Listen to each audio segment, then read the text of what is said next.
Ang mga Marine Vice Admiral ay naghanda ng tulungan si Saint Saturn dahil inakala nila na nasaktan si Saturn sa atake ni Bonnie. Pero inutusan sila ni Saint Saturn na mag-stand down. Sinabi ni Saturn na kung gugustuhin niya ay madali lang niyang nailagan ang atake ni Bonnie. Sunod ay tinanggal na ni Saturn ang sword na nakatusok sa dibdib niya at ang dugo ng sugat niya ay biglang nawala. Sunod ay inatake na ni Saturn si Sanji at Bonnie sa pamamagitan ng pag-i-emit ng aura sa mga mata niya. Tinamaan ang ulo ni Sanji at Bonnie at may makikita tayong dugo sa kanila. Pero hindi sumabog ang ulo nila na katulad sa nangyari sa Marine sa last chapter. Si Kizaru ay nag-apologize kay Saturn habang nakahiga pa din to sa lupa at hindi makagalaw dahil sa damage na natamo niya sa atake ni Luffy. Sumagot si Saturn kay Kizaru at sinabi na bumagal magtrabaho ngayon si Kizaru. Sunod ay aapakan na ni Saturn si Luffy na nasa lupa. Pero ito ay sinangga ni Franky. Makikita natin si Luffy nagising pero wala siyang sasabihin sa chapter na to. Sunod ay hindi na makagalaw si Vegapunk, Bonnie, Sanji at Franky dahil sa mysterious power ni Saturn. Sabi ni Vegapunk na hindi scientific ang power ni Saturn kung hindi isang devil fruit ability. Sunod ay dinampot na ni Saturn si Bonnie habang sinasabi ni Bonnie na si Saturn ang pumatay sa tatay niya.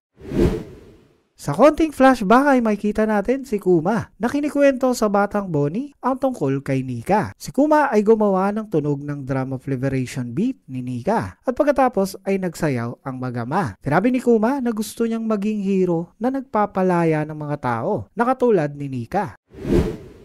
Sinabi ni Saturn na si Kuma ay parte ng race ng Buccaneer. Ayon kay Saturn, ang Buccaneer race ay gumawa ng krimen noon. Ang race na to ay may dugo ng giants, kaya mayroon silang extraordinary na lakas.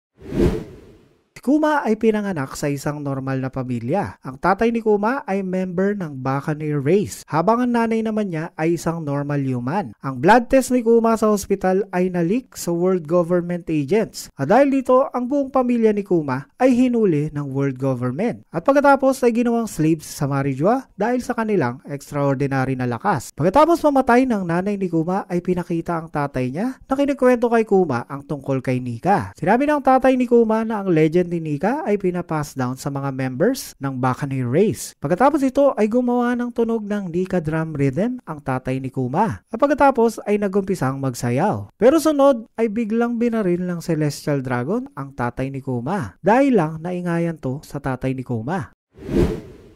Ayon sa isang Celestial Dragon, isang beses kada 3 taon ang mga Celestial Dragon ay bumababa mula sa Marijua at naglalaro ng human hunting game sa isang non-government island. Pinapakawalan ng mga Celestial Dragons ang mga pasaway na slave sa isla na napili nila. At pagkatapos ay papatay nila ang mga to kasama na din ang mga native na nakatira sa isla. Pagkatapos ito, ang isla ay aangkinin na ng world government. Ang isla na napili ng Celestial Dragons noong taon na to ay ang God Valley na nasa West Blue. Ito ay lugar na mayaman sa mga resources, kaya ginamit nila ang salitang God para sa lugar nila. Habang sinasakop ng world government ang isla, ay sinubukan silang pigilan ng king ng God Valley. Pero ito ay pinatay ni Saint Figarland Garling. Ang palaro ng Celestial Dragon sa isla ay hindi pa nag-uumpisa. Pero inaasahan ng mga Celestial Dragon na si Garling ang magiging champion ng event nila. Ang bata-bata pang si Garling ay mayroong half moon hairstyle at maraming mga Celestial Dragons ang nahuhumaling kay Garling. Si Saturn naman ay nasa God Valley din noong panahon na to at ang itsura niya ay kaparehas lang ng itsura niya sa present time. Nalaman ni Saturn na nahuli na nila ang batang Buccaneer slaves na sinubukang tumakas. Sa huling part ng chapter, ipapakita ang batang si Kuma na hinihila kasama ng ibang slave papunta sa field ng God Valley. Pero sunod ay biglang may dumating na 2 batang slaves para tulungan si Kuma. Pinatigil ng isang bata ang mga umaatake kay Kuma na ibang slaves din. At pagkatapos ay sinabi nito na si Kuma pala ang Buccaneer na nabalitaan nila na star ng game ng mga Celestial Dragons. Sinabi ng bata na malaki pala talaga si Kuma na maaaring totoo nga na may dugong giant sa mga Buccaneer. Ang 2 batang slaves ay pinakita na at ito pala ay ang batang Ivankov at ang isa ay batang babae na ang pangalan ay Genie. Ang itsura ni Ivankov ay halos kaparehas lang ng kanyang adult na itsura. Habang si Genie ay mayroong maikling buhok na nakangiti habang kumakain ng meat. Sinabi Sabi ni Ginny kay Kuma na ang kanyang big bro na si Ivankov ay malaki din. Si Ivankov naman ay sinabi na mukha niya lang ang malaki. Pagkatapos ay sinabi ni Ivankov kay Kuma na gustong mabuhay si Ivankov. At pagkatapos ay tinanong ni Ivankov si Kuma kung gusto din bang mabuhay nito. Sabi ni Ivankov na mapag-iisipan parang maigi ni Kuma ang sagot niya dahil may break next week.